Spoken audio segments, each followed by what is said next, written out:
Dobrý den, dámy a pánové. Naším dnešním hostem je Pavol Lupták, kryptoanarchista, etický hacker a globální oportunista, případně taky digitální nomád. Ahoj, vítám tě. Ahoj, ďakujem za pozvanie. Prosím tě, kdo je to globální oportunista? To je termín, ktorý som vlastne nie že vymyslel, ale dostal som ho ako nadávku. Ale mne sa to tak začalo páčiť, že som to začal viac menej používať. Globálny oportunista je vlastne človek, ktorý využíva benefity celého sveta. A tak to dělám taky, že jo? Mám iPhone a jako... Tak si globálny oportunista v tom prípade.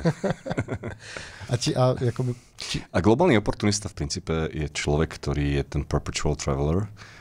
To znamená, že človek, ktorý každý aspekt svojho života decentralizuje do nejakej inej krajiny väčšinou. To znamená, že napríklad máš občanstvo jedného štátu, trvalý pobyt v druhom štáte, bankový účet v treťom štáte, firmu v štvrtom štáte, zákazníkov v piatom štáte, žiješ fyzicky v šiestom štáte a pritom každú tú krajinu vyberáš tak, aby to bolo z toho globálneho hľadiska najvýhodnejšie pre teba. Jakože vlastne globalizaci tak posúvaš úplne do extrému na té tvé individuální úrovni. Presne tak. Kam až to jde vlastne. A robíš to nielen pre seba, ale vlastne pre firmu, pre rodinu, pre kamarátov a tak ďalej. No, někdo napsal do komentářů, že seš prej panamský bůh.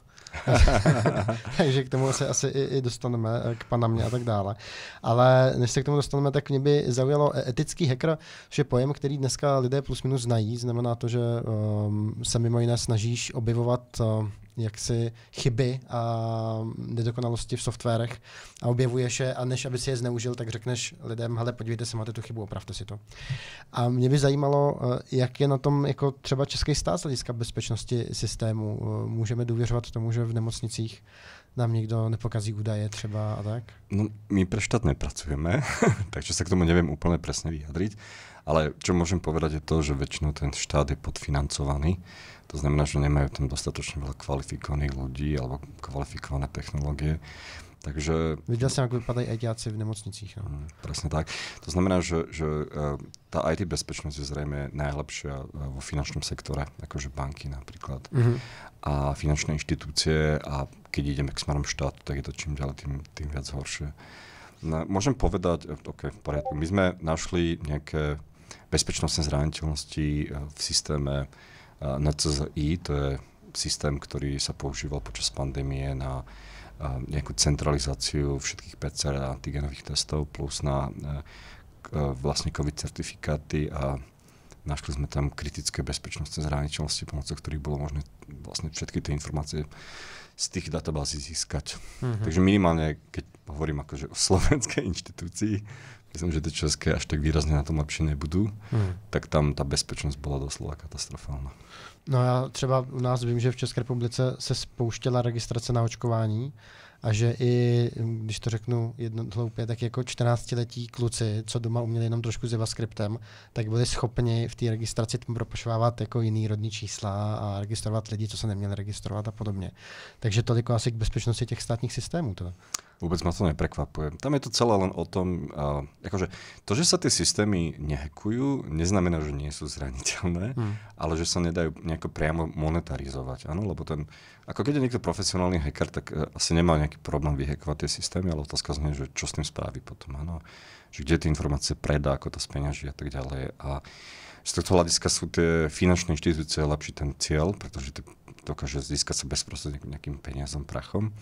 Ale samozrejme zo štátnych systémov môže získať veľké množstvo citlivých informácií a tak ďalej. A teraz zase akým spôsobom to speňaží.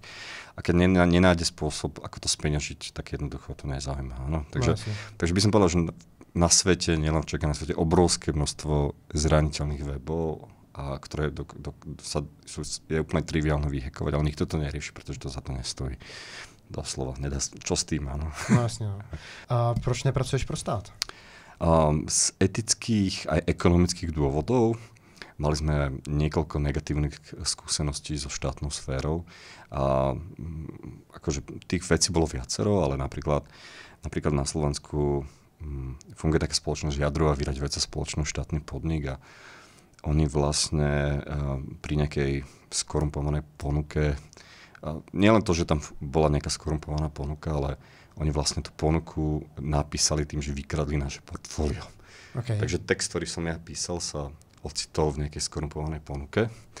A my sme na to poukázali, že oni vlastne ukradli akože naše portfólium a ešte cez to vytnú nejaké prachy. A oni nás akože zažalovali, alebo chceli zažalovať za ničenie dobrého mena, čo mi prišlo úplne absurdné. A to bol akože len jeden z množstva príkladov. Odvtedy mám veľmi zlé skúsenosti ako s finančnou správou, kde sme našli vážne zraniteľnosti v EKASE, čo je slovenská verzia EET, kde sme poukázali, že napríklad na chránené dátové ložisko neprináša žiadnu navýšenú bezpečnosť a doteraz je to zraniteľné a doteraz to finančná správa neakceptovala. A napriek tomu, že to celá technická verejnosť akceptovala, tak finančná správa to neakceptovala a stále sa tie chránené dátové ložiska používajú. A to isté na TZI, keď sme vlastne povedali o tom, že sú tam vážne zraniteľnosti, nasledovali sme všetky etické podmienky zverejnenia tých zraniteľností, robili sme to cez ten CIRT, tak ten šéf sa nás zažaloval, teraz podal žalobu na neznámeho páchateľa. To znamená, že úplne to najhoršie, čo si človek vie predstaviť, aj napriek tomu, že my máme akože dobrý úmysel a ten štát reaguje ako vlastne také urevané decko, ktoré nie je schopné nejaké sebareflexie a myslím si, že nie je to partner pre nás. Odhliadnúť od toho, že ja som libertarián a myslím si, že ten štát nepotrebujeme až tak, ako si to väčšina ľudí myslí. No, ale je to zvláštní, ne? Tak protože pokud si tě najme ten stát, abys našel nějakou chybu a ty ju najdeš, tak přece by měli být rádi, ne? Za to, že si našel.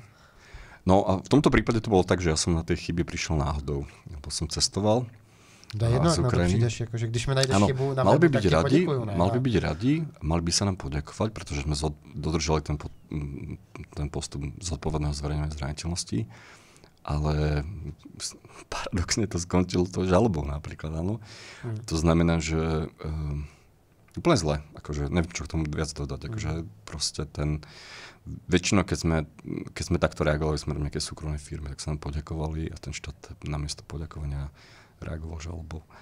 Takže to je bizarné. Akože. Ale samozrejme ten štát je pestrá skupina rôznych ľudí, takže veľa ľudí, ktorí robia tej štátnej sfére, tak stali na našej strane, ale konkrétne títo napríklad takto reagovali. Takže máme, dalo by sa povedať, zlé skúsenosti aj s korupciou. Tá korupcia, čo sa týka IT na Slovensku, je najhoršia.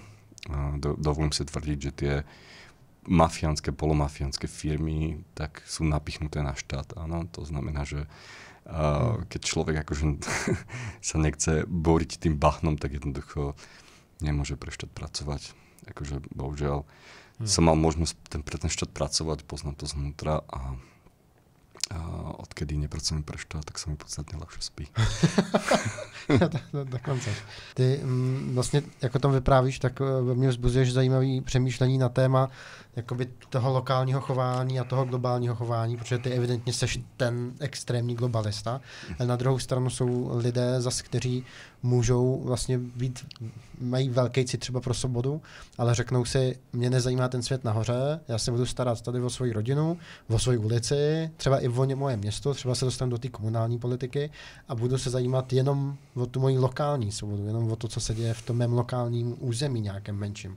Je to taky jako cesta, myslíš? Ja si myslím, že ja som tiež to lokálne založený a napriek tomu, že som globálny oportunista, tak ja si myslím, že má zmysel primárne meniť tie lokálne komunity. Rozdiel je v tom, že ty hovoríš o ľuďoch, ktorí majú radi tú slobodu a tú lokálnu komunitu si asociujú s nejakým fyzickým priestorom, niečo geografické, že toto napríklad. Ale u mňa je tá lokálna komunita paralelná a decentralizovaná na celom svete. Áno, to znamená, Přes internet. Cez internet napríklad. Ale tiež je to lokálna komunita, tiež sú to ľudia, ktorí sú podobne ako ja, podobne uvažujú. Napríklad to sú tí digitálni nomádi, čo sme tiež lokálna komunita úzka, ale všade na svete napríklad. A takže ja napríklad ešte do nejakej 30-ky som veril na nejakú globálnu zmenu alebo politickú zmenu, áno, že tým hlasovaním niečo zmeníme. A po tej 30... Demokracii si veril, jo? Demokracia sa to volá. Áno. A po tej 30-ke si jednoducho myslím, že život je proste príliš krátky na to, aby sme sa snažili robiť nejakú globálnu zmenu s úplne zanedbateľným impaktom. Áno, že skús sa zamyslieť nad tým, akú váhu má tvoj volický hlas napríklad. A podľa mňa podstatne dôležitejšie robiť zmeny na tej lokálnej úrovni, tej lokálnej komunite. Aj to môže byť jedno mesto, proste nejaká dedina, alebo to môže byť paralelná komunita mimo ten systém. Nebo to môže byť server na Discordu, after all. Jako. Discord neodporúčam, lebo to je kontrolované čínskou vládou. Ale, okay. Jasné, ale iné komunikačné nástroje bez problémov, teda, alebo šifrované kanály. No hele, a proč nebo co říkáš na tu cestu teda toho, že jako vstoupit do té politiky, snažit se být tím poslancem, stát, tak ten Andrej Babiš se stál jako premiérem, že možná bude prezidentem a byl to projekt na 10 let pro něj. Akože, to jde, ako. Z jeho hľadiska je toto najracionálnejšie, čo mohol spraviť, podľa mňa. Akože, keď je človek v pozícii Andreja Babiša, tak myslím si, že veľmi racionálne ísť do politiky a udržať si tú moc. Áno, akože tá politika v jeho prípade nebola nič, len udržať si moc, udržať si biznis, udržať si európske dotácie a tak ďalej. Ale ja osobne som ja totiž nechcem nikomu kecať do života. Áno, a problém je, ja mám akože problém s demokraciou už len taký, že keby som akože kandidoval do tej politiky a nejakí ľudia by ma volili a ja by som teraz začal presadzovať nejakú svoju volebnú agendu, tak by som mu presadzoval voči ľuďom, ktorí ma nevolili a ktorí ma nechcú. A s tým mám napríklad problém. Mm-hmm. Hej, že ja nechcem nikomu kecať do života. Áno, že to je problém. Hej, že by som aj keby som bol ten najlepší politik, tak som najlepší politik pre svojich voličov, ale nie pre tých ostatných. A im by som kecal do života. A to pokladám za nemorálne napríklad. A nemáš v životě situace někdy, a klidně můžeme jít na úroveň ty největší lokálnosti v rodině, jakože kam pojedeme na dovolenou a teďka ten chce tam, ten chce tam, ten chce tam. A tak společně si uděláte nějaké jako hlasování, že dobře, tak prostě tady syn a manželka chcou do Itálie, já chci do Maďarska, dobře, tak pojďte do Itálie, protože jsou dva, ty jsi jenom jeden. Jakože přece ta demokracie může fungovat i... Ja by som to nazval, mne sa páči výrok Nassima Taleba, lebo Nassim Taleb má teraz veľmi kontroverzné výroky ohľadom Bitcoinu a tak ďalej, takže o jeho posledných výrokoch sa nebudem vyjadrovať, ale knihy, ktoré napísal, sú podľa mňa super a on sa vyjadril, keď sa pýtali, že aký má politický názor, tak povedal, že čo sa týka rodiny, tak je komunista, pretože rodina je normálny komunizmus, všetko čo k tomu patrí. Čo sa týka municipality mesta, tak je demokrat. A čo sa týka štátu, tak je libertarián. Áno, to znamená, že tá rodina je akože komunizmus de facto. A to tak treba brať vlastne. No, že, ale akýkoľvek väčší spolok, aj tá demokracia podľa mňa funguje. Ja nie som akože odporca demokracie. Ja si myslím, že demokracia je výborný spôsob na zmenu alebo rozhodovací nástroj, dalo by sa povedať, ale v tej demokracii všetci tí ľudia musia s tým súhlasiť, že sa to na nich bude aplikovať. Áno, to znamená, že na úrovni miest, dedina, to môže pôsobiť dobre, ale keď máme 100 miliónový proste komplex, tak tá demokracia je úplne bizarná. Áno, teraz nevidím dôvod, prečo nejaký človek, ktorý sa narodil v Medzilaborciach na Slovensku, niekde úplne mimo, by mal rozhodovať v mojom živote a nie nejaký človek, ja neviem, z Hainburgu, ktorý žije 10 kilometrov od Bratislavy napríklad. Že mi to príde akože divné. Ja si proste myslím, že nie je správne rozhodovať o jeho živote, aby nemal rozhodovať o mojom živote. A obzvlášť, keď vidíme, že demokracia... ďalšia vec je, že ja som taký veľký skeptik a najlepšia stratégia demokracie v demokracii je populizmus. A populistická demokracia je demokracia podľa mňa v dokonalej forme. To je tá najdokonalejšia demokracia. No, pretože to je ten najvyšší stupeň, kam sa tá demokracia podľa mňa môže posunúť a už sa tam tá demokracia posunula. Protože každý... S tebou ale třeba někteří lidé nesouhlasili, protože existuje taky ta teze, že populismus je vlastně nemoc demokracie a že uvědomilá společnost je schopna se tomu populismu bránit. A populismus je integrálna súčasť demokracie. A to není bug, to je feature, jo? No, to je integrálna súčasť, to vysvetlím, akože ty v princípe, keď si politik, tak teba vždy zaujímajú masy, áno, alebo ty keď budeš akože targetovať nejakú malú skupinu, ja neviem, LGBT nejakú, alebo proste nejakých ľudí, čo berú drogy, to sú vždy minorita. Ty ťa nezaujímajú, to znamená, že tie skupiny sú najviac diskriminované v spoločnosti. Ty ty riešiš masy. To znamená, politik, ktorý rieši masy, je najúspešnejší.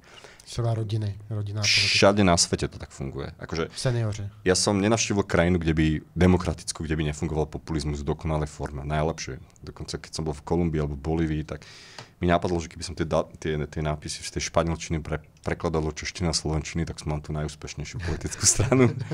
To znamená, že ty ako politik si musíš uvedomiť, že poprvé zaujímajú ťa masy a úspešný politik si vtedy, keď dokážeš poskytnúť najväčšie benefity najväčšej skupine ľudí za najmenej peňazí. Alebo minimálne ilúziu benefitov.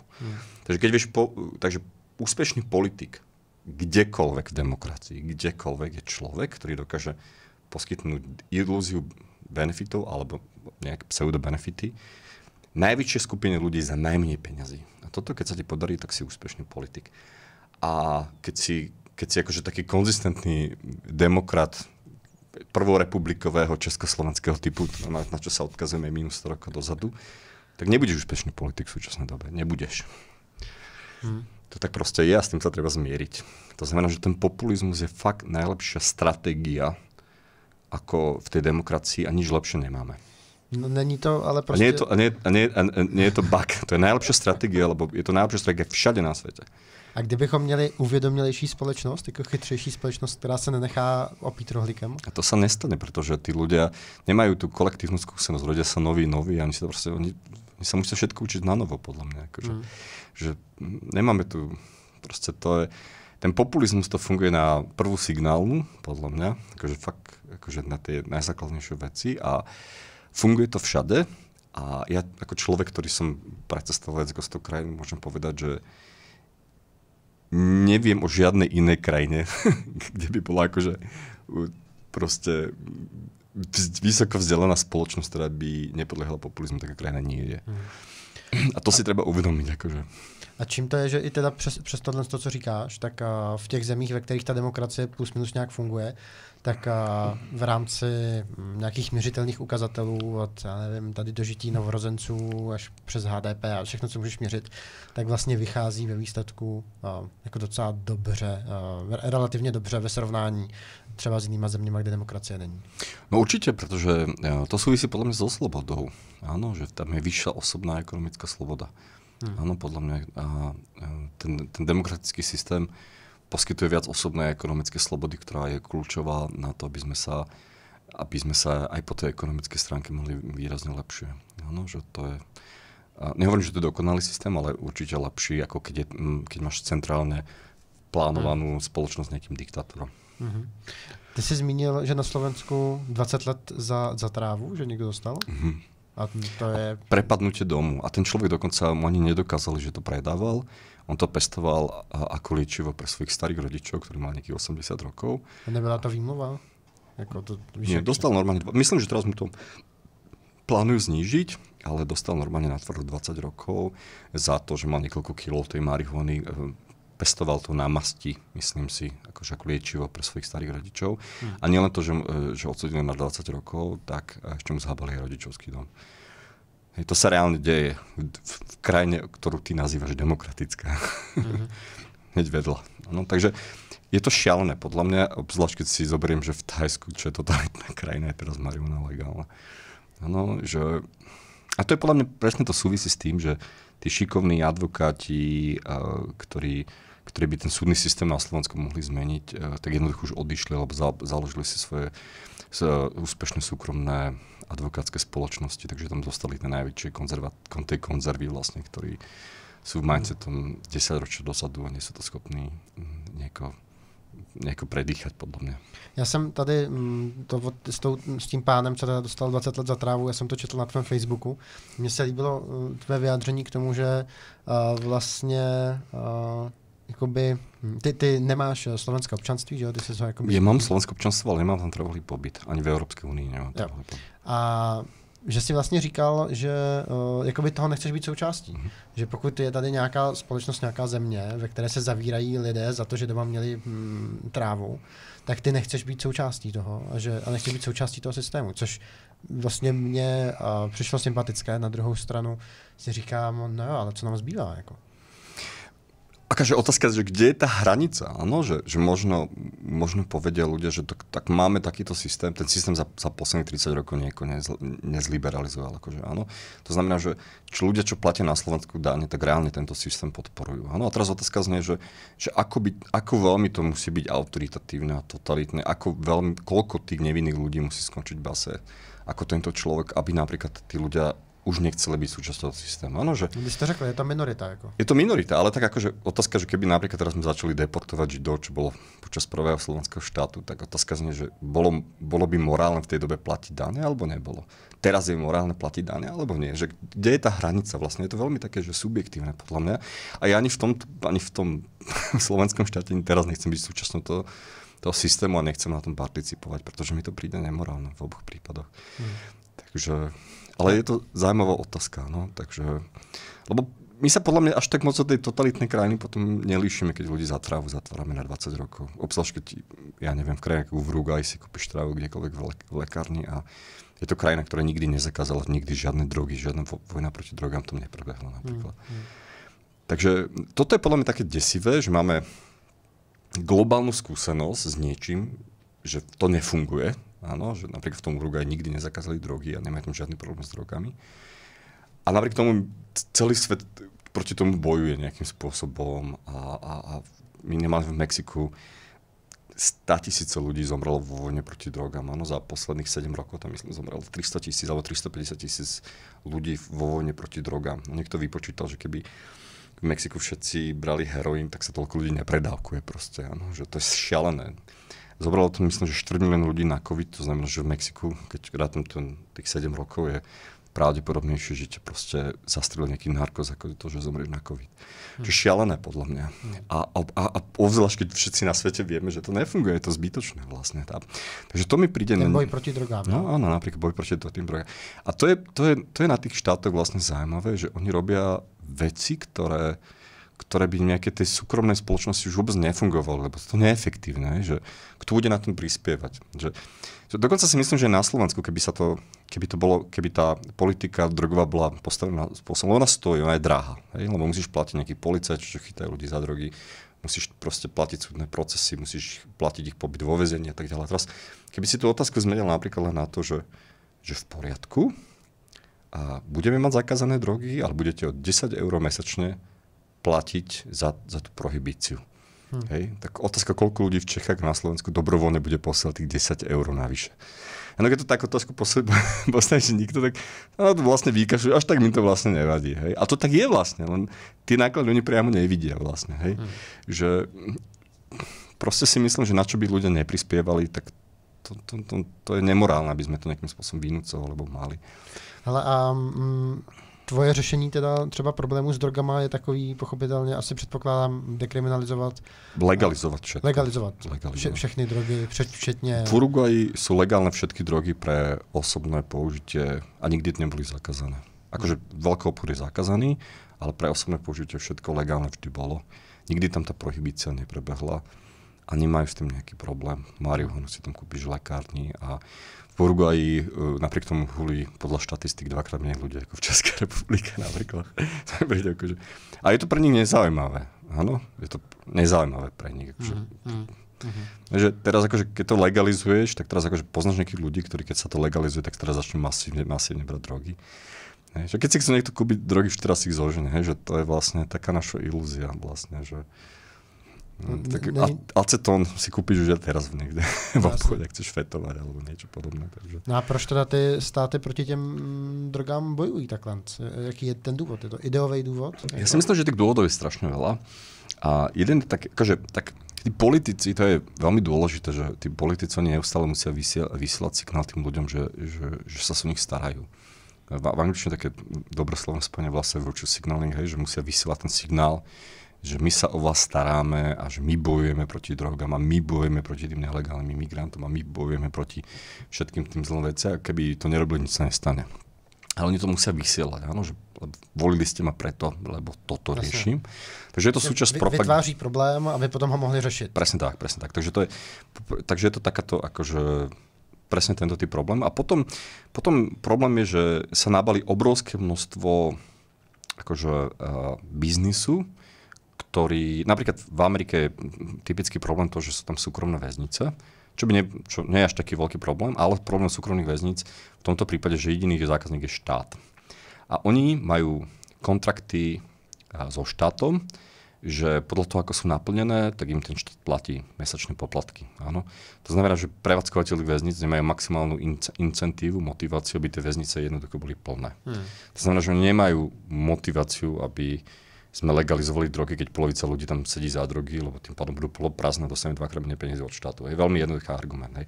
To sa týka ľudí, testerov na drogy, policie, všelijaké departmenty, ktoré riešia to a tak ďalej. Je to hrozba pre alkoholický priemysel. Takže tých dôvodov je veľmi veľa a možno by som povedal jednu takú moju story, ktorá sa mi stala v Paname. Tam som stretol panamského agenta DEA, Drug Enforcement Agency, a ten mi vyslovene povedal, že napríklad kokain sa nikdy nelegalizuje.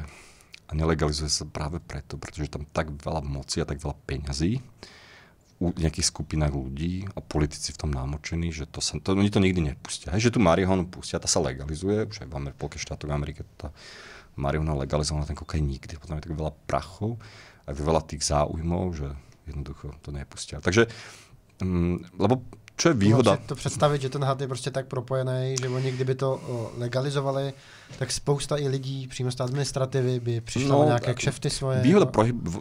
Výhoda prohibície je také, že tam proste ty si akože kartel, ktorý máš uplatenú políciu. Jasne. A vďaka tomu, že je tá prohibícia, tak oni ti garantujú monopol a vysoké ceny.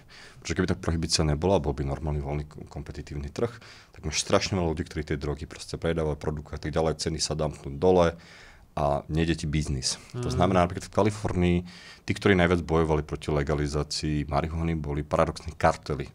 Áno, tí, ktorí tú marihuanu vyrábali, pretože to znamená, že vnikne konkurencia a znížia sa ceny. A to nikto nechce. To znamená, že tým kartelom tá prohibícia veľmi vyhovuje, pretože nemajú konkurenciu, majú najvyššie ceny.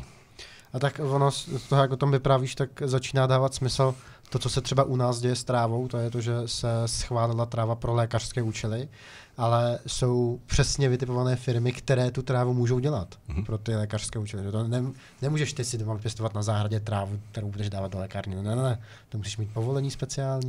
Vôbec ma to neprekvapuje, to je klasický oligopol, takto to funguje so zdravotnými poisťovňami napríklad. No? Že už len tým, že máš napríklad trvalý pobyt v Čechách alebo na Slovensku a máš tu nejaký príjem, tak si nemôžeš zvoliť hociakú zdravotnú poisťovňu na svete. Mám na výber, to nie je. Ale musíš si vybrať z oligopolu pár zdravotných poisťovní. Na Slovensku máme len 3. Hej? To je inak, keď si môžem vybrať hociakého mobilného operátora alebo hociakú banku, prečo si môžem vybrať iba z monopolu pár poisťovní? No preto, lebo to vylobovali tak. Áno, prelobovali tak, že keď si tu máš trvalý pobyt, musíš si vybrať. Ja napríklad použijem globálne zdravotné poistenie. Ale na to, aby som mohol používať globálne zdravotné poistenie a nebol poistený niekde inde, tak musím zrušiť trvalý pobyt. To zdravotné poistenie si kľudne môžeš platiť aj ty. Ale musí si platiť aj to povinné štátne. Áno? Teda akože z toho oligopolu tých zdravotných poisťovní. Takže tuto krásne vidíme, to je to isté. Áno? Že na Slovensku je to ešte drsnejšie, lebo tým zdravotným poisťovňom sa podaril úplne husársky kúsok. Oni vlastne vylobovali, že všetky fyzické osoby na Slovensku zo svojho fyzického príjmu musia platiť 14% zo svojho zisku ako zdravotného dôvody, čo je šialené podľa mňa. Áno? Že ja som nejakého času zaplatil 7 alebo 8 000 eur za rok za zdravotné odvody, čo som v živote v globálnej zdravotnej poisťovni za to nezaplatil. Áno, takže samozrejme to nie je poistenie, to sa volá daň, lebo to závisí od výšky tvojho platu, nezávisí to od tvojich aspektov. Stejně jako sociální pojištění je daň a presne tak, to vlastně pojištění v podstatě. Takže ten oligopol je veľmi silný a to sa nazýva korporativizmus. Vlastne. To znamená, že úzka skupina ľudí alebo firiem si vylobuje nejaký konkrétny zákon, aby napríklad mohli oni len dodávať marihuanu, alebo aby oni mohli dodávať tie služby zdravotného poistenia a tým pádom vzniká ten oligopol, ktorý si určuje tie podmienky, možno vznikať kartel, ktorý sa dohodne na cene a tak ďalej. A to funguje na celom svete, hej, že Česko, Slovensko v tom nejako nie je výnimočné. Len si je dobré uvedomiť, že o čo ide. Áno, že je to tamto lobby. A tých 14% platíme preto, lebo oni to vylobovali. Áno, je to nemorálne, ale je to tak. No. No a co s tím? Ty jsi člověk, který žije takzvaně off-grid. Říkal, taky jsem četl o tebe na Facebooku, že jak byla dříve třeba před 5 lety byl boom bitcoinů, takže teďka je boom toho, že lidé chcou žít takhle off-grid. Co to znamená v praxi? No v praxi to znamená to, že ono to vôbec nie je také náročné, dokonca si myslím, že teraz je to jednoduchšie a lacnejšie ako kedykoľvek predtým, pretože máme globálnu spoločnosť, ktorá je internetom prepojená a extrémne lacno a ľahko sa cestuje. Aj napriek tej pandémii, tak stále sa relatívne ľahko cestuje. To znamená, že hoci kto môže prísť na druhý koniec sveta, založiť si tam firmu, vybaviť trvalý pobyt alebo čokoľvek. A práve preto napríklad teraz máme tie krajiny, ktoré majú tú teritoriálnu taxáciu. To je, ak môžeme hovoriť o tom, že zdaňovanie je morálne alebo nemorálne, tak podľa mňa to morálnejšie zdaňovanie je v krajinách, ktoré majú teritoriálnu taxáciu. To znamená, že platíš iba z lokálnych príjmov v rámci krajiny, nie do zahraničných príjmov. Že v Českej republike alebo na Slovensku, keď máš príjem z Papui Novej Gvineji, tak proste finančná správa chce z toho svoj podiel. Áno, v krajine Panama, Paraguay, Uruguay to funguje tak, že tá finančná správa chce podiel, keď robíš zisk v rámci tej krajiny, ale keď máš príjem v Českej republike, tak nikoho to nezaujíma napríklad. Takže to mi príde ako, že ja si myslím, že dane sú nemorálne, ale konkrétne tak sa môžeme to nejako, toto je morálnejšie podľa mňa. Takže, to znamená, že třeba tvoje firmy, tvoje podnikání prostě nemáš založené? Ja mám rôzne firmy v rôznych krajinách, aj na Slovensku, takže platíme dane normálne na Slovensku, ale mám firmy aj mimo Európskej únie a tam využívam benefity tej teritoriálnej taxácie vlastne. Ale toto je jedna vec, áno, že tá teritoriálna taxácia sa netýka len fyzických osôb, ale týka sa aj firiem. To znamená, že keď si napríklad založíš panamskú firmu alebo americkú firmu, to je tiež veľmi zaujímavé, že Spojené štáty sú veľmi zaujímavá krajina práve v tým, že to je najväčšie daňové peklo pre amerických občanov a amerických rezidentov, ale najväčší daňový raj pre cudzincov. Áno, že keď sa vám spýta, že aký je najväčší daňový raj na svete, tak to je Spojené štáty, ale musí byť Európa.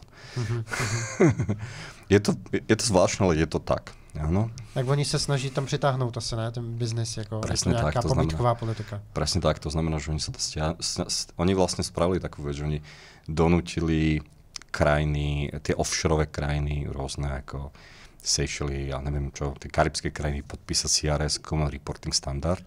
To znamená, že vlastne banky v tých krajinách musia reportovať informácie o bankových účtoch občanov, ich daňovej rezidencii, a respektíve štátu, odkiaľ tí občania pochádzajú.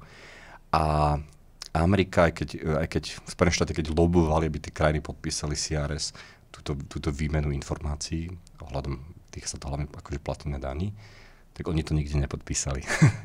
To znamená, že keď si napríklad Európan, tak pre teba je relatívne bezpečné mať americký účet z tohto hľadiska. Dobré vědět. Ale předpokládám, že to žití off-grid není jenom o tom, že máš teda nějakou firmu v nějakém daňovém ráji.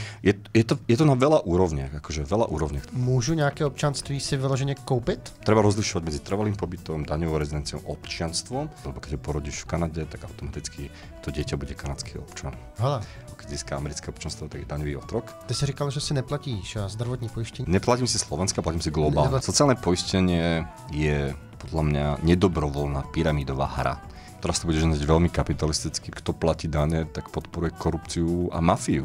A to reálne je veľké množstvo phishing útokov, to robia pod zástierkou GDPR.